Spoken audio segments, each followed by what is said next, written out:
What is open access?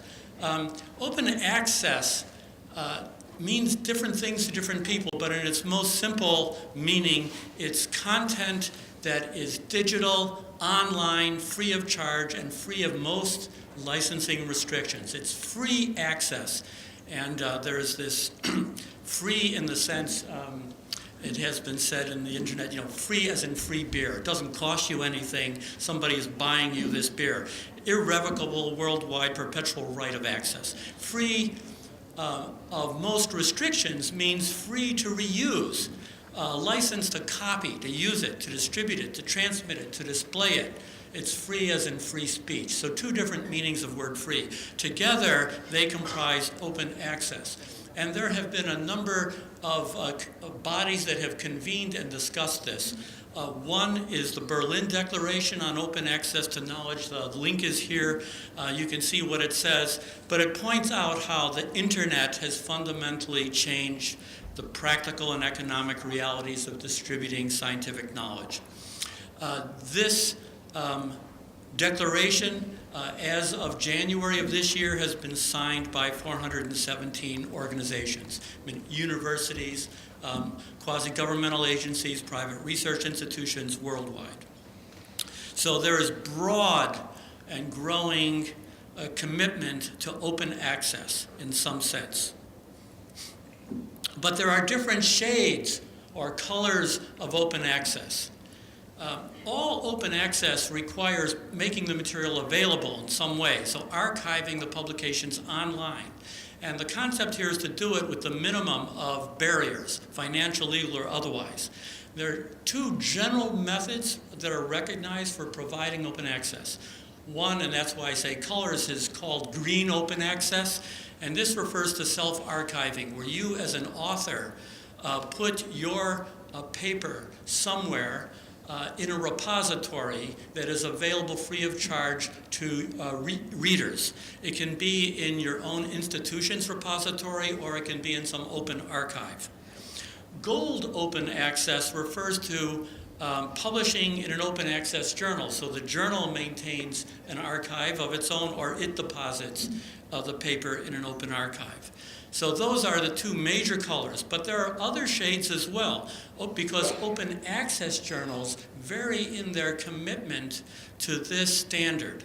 Some will make the papers available immediately. That's the highest level. But some will make the papers available after a delay, typically 6 months or 12 months.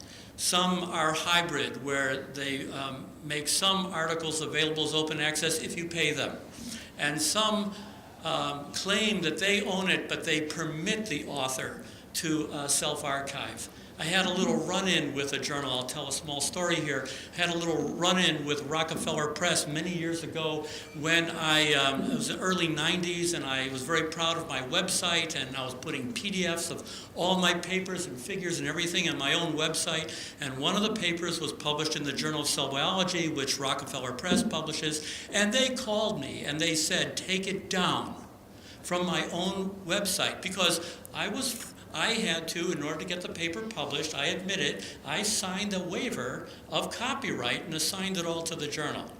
But I don't believe that an author ever should give up rights to his or her own paper. And now it's possible to make arrangements with publishers so that you don't give up that right. Well, in any event, I acknowledge that I signed it, but I said, I don't want to take it down. But if you're saying I have to take it down, I'm inclined to write to Science and Nature and say, I have my own paper on my website, and you, the Rockefeller Press, want me to take down my own paper from my website. Well, they did think about it, and they backed off, and they said, well, you can keep it on your website, but just would you mind linking to our website, which I think is fine, perfectly okay. So we reached an amicable agreement. But even self-archiving, permitting self-archiving, that right should always be there. So I mentioned ownership. Who owns the work? The author fundamentally owns the work. But now how do you express that ownership? An organization came into existence somewhat over a decade ago called the Creative Commons. This is a nonprofit organization, and its mission was to develop an infrastructure that dealt with all of these legal issues regarding ownership and to try and develop a common standard. And so they developed a series of licenses, the CC licenses, Creative Commons licenses, with varying degrees of restriction. For open access, the standard is a license called CC BY, which means it just requires attribution of who created that content and nothing else. So the authors retain ownership of the copyright, but they permit others to download it, to reuse it, to reprint it, to redistribute it, even commercially. Someone else can make money off of it. That's okay, as long as you always attribute where this content came from. So that's a CC BY license, and this has now evolved to be the common global standard. And it's something that I think is a very good development, and open access generally means open access with a CC BY license.